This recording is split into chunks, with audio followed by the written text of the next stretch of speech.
Bismillahirrahmanirrahim. Assalamualaikum warahmatullahi wabarakatuh. Apa kabar antum semua hari ini? Alhamdulillah, luar biasa. Allahu Akbar. Yes. Oke, untuk hari ini kita akan membahas materi tentang limit.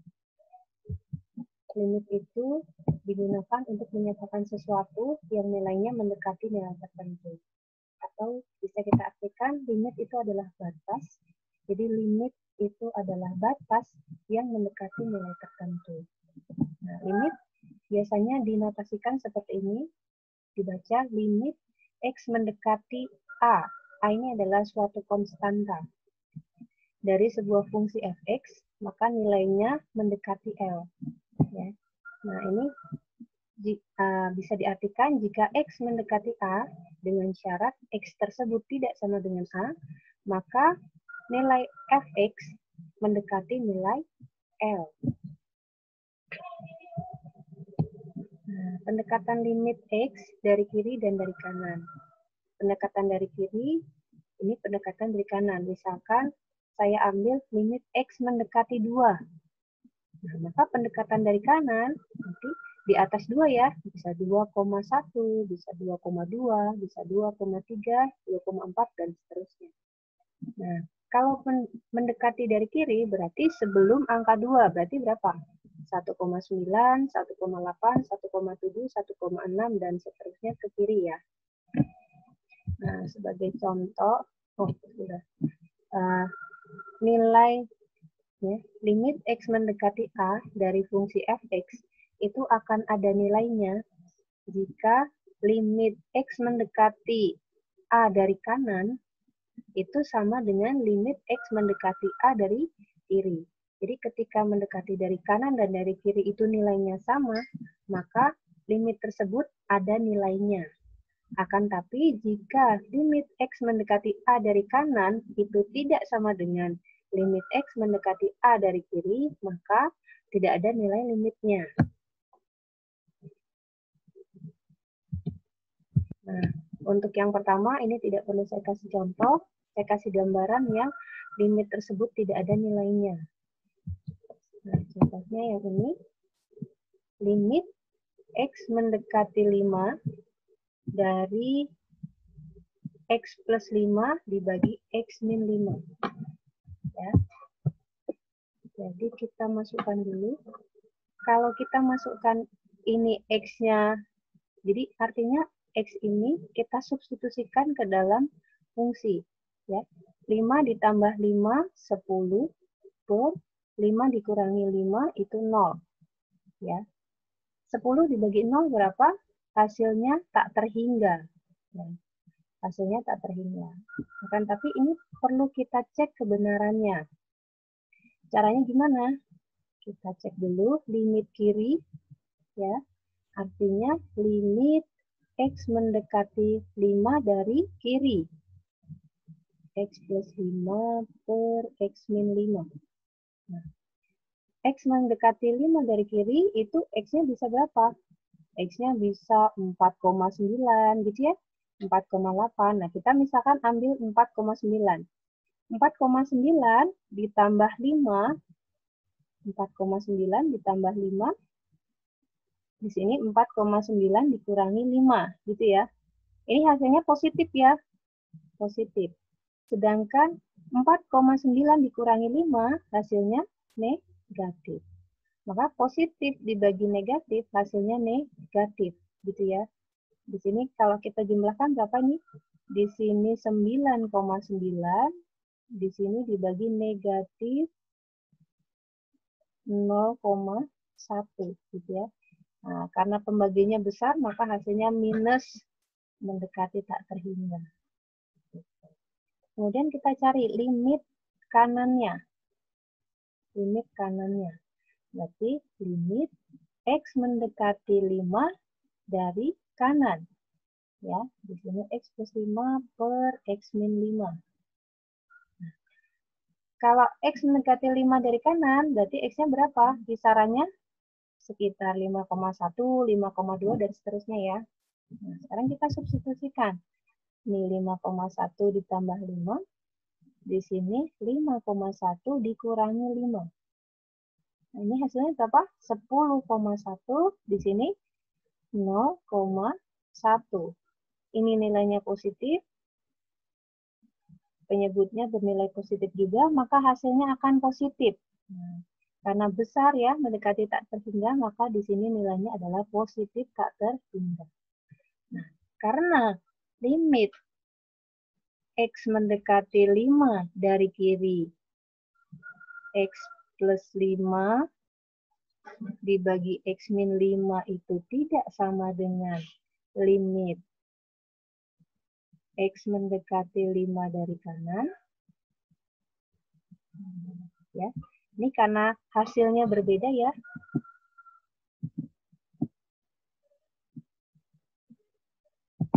Nah, ini karena hasilnya berbeda, yang satu minus tak hingga, yang satu plus tak hingga. Oleh karena itu, limit ini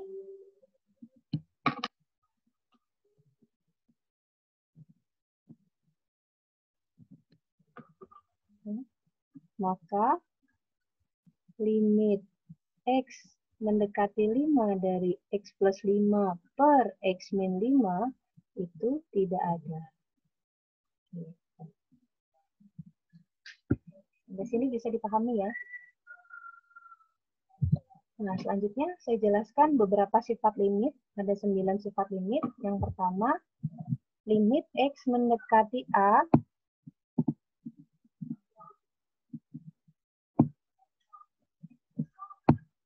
limit X mendekati A dari suatu konstanta, maka hasilnya adalah konstanta itu sendiri.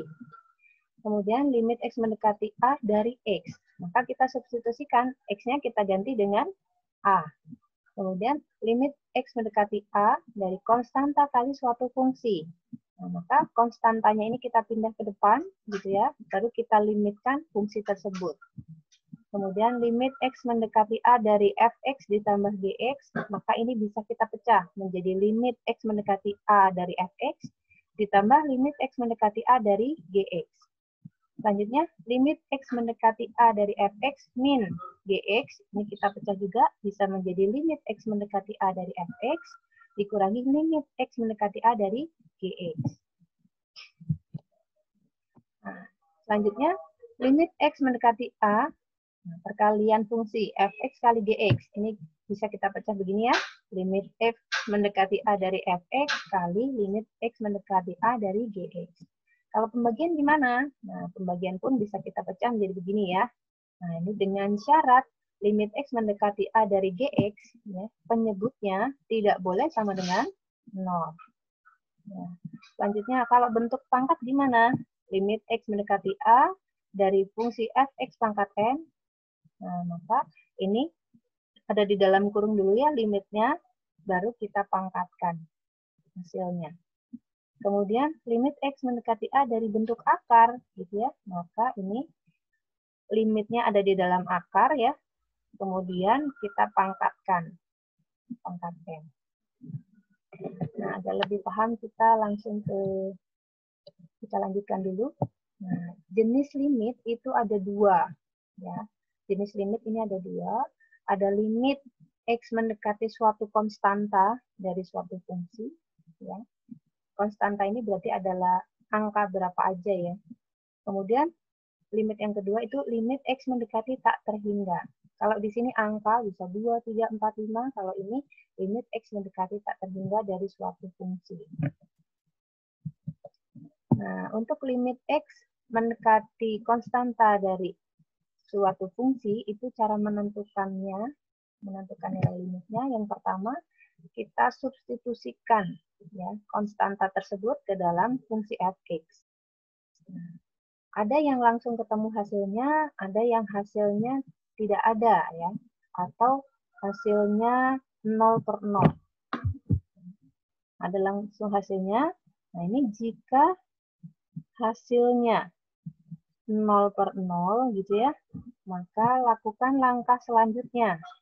Langkah selanjutnya yaitu bisa kita faktorkan, bisa kita kalikan sekawan, atau kita lakukan metode L-Hospital.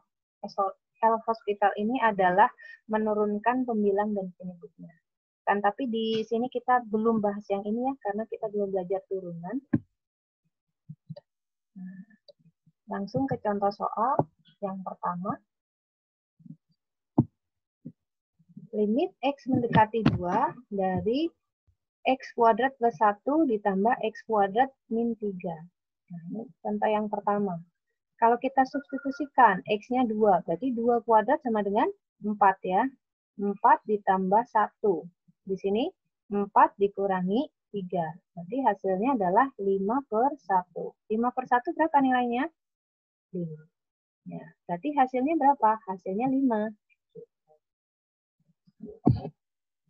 Kemudian contoh yang kedua, limit X mendekati 1 dari X kuadrat min 8X plus 7 per X kuadrat plus X min 2. Nah, kalau kita substitusikan X-nya 1, maka ini kan 1 kuadrat ya. Maka 1 kuadrat dikurangi 8 kali 1, 8 ditambah 7. Yang bawah 1 kuadrat itu 1 ditambah 1 dikurangi 2. Nah, 1 kuadrat itu kan nilainya 1. 1 ditambah 7, 8. 8 dikurangi 8, 0. Yang bawah 1 kuadrat 1. 1 ditambah 1, 2. 2 dikurangi 2, 0. Nah, ketika kita menemukan hasil substitusinya adalah 0/0, maka kita bisa lakukan langkah langkah apa? Langkah pemfaktoran ya. Nah, limit X mendekati 1. Nah, ini kalau kita faktorkan menjadi apa? X kuadrat berarti perkalian X kali X. 7 berarti perkalian 7 kali 1 ya. Supaya hasilnya min 8, berarti di sini minus, di sini minus. Dibagi X kuadrat plus X min 2 kita faktorkan. X kuadrat berarti perkalian X kali X. 2 berarti perkalian 2 kali 1 positif X. Berarti di sini 2-nya positif, 1-nya negatif. Nah, di sini ada unsur yang sama ya. Nah, di sini ada X min 1, di bawah juga ada X min 1. Ini kita coret. Nah, gitu.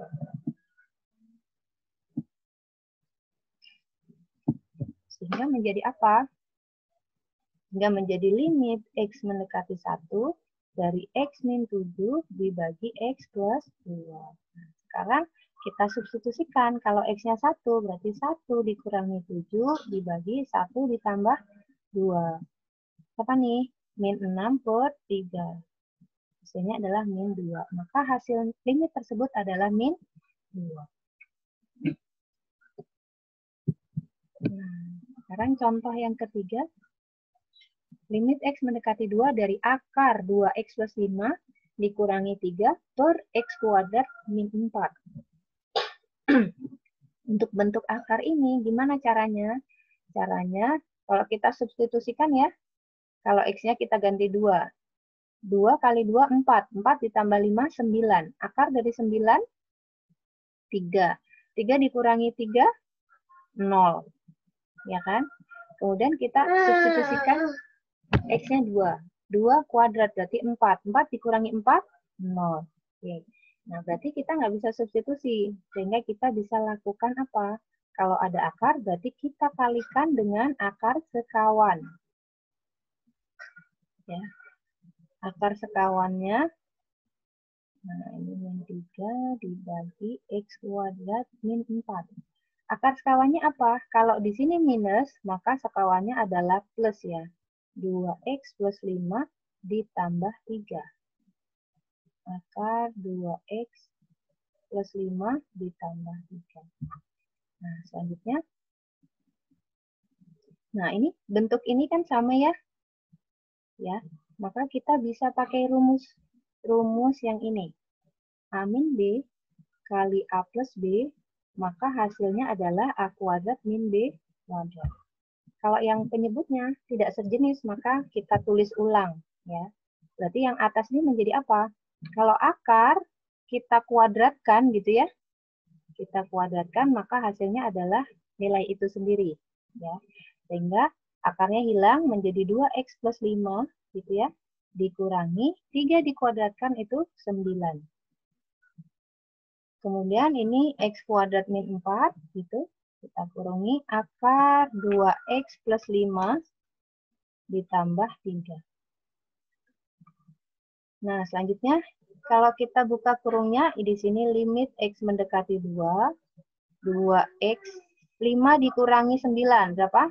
Min 4, ya. Di sini X kuadrat min 4. Nah, ini akar dari 2X plus 5 ditambah 3, gitu.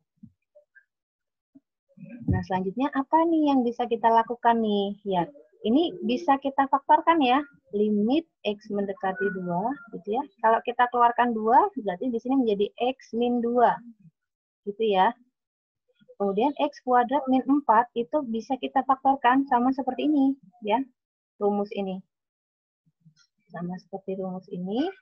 Sehingga bisa kita rubah menjadi apa? X plus 2 kali X min 2. Belakangnya tetap.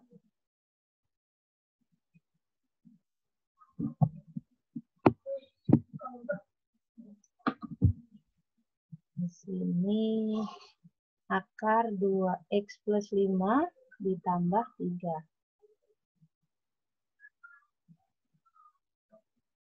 Nah, oke, saya lanjutkan ya.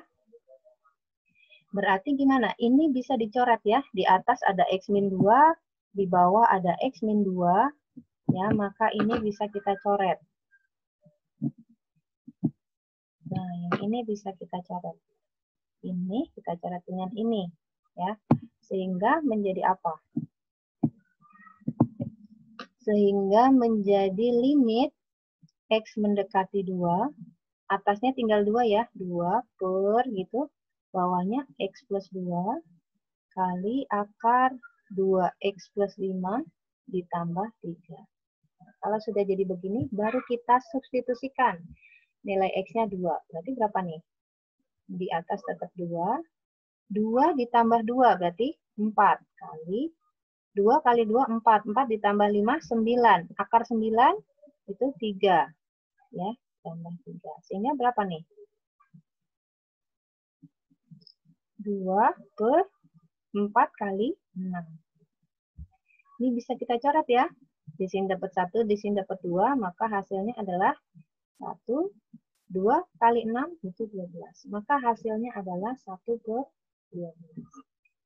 Sampai sini bisa dipahami? Mungkin itu dulu yang bisa Ibu sampaikan. Semoga bermanfaat. Assalamualaikum warahmatullahi wabarakatuh.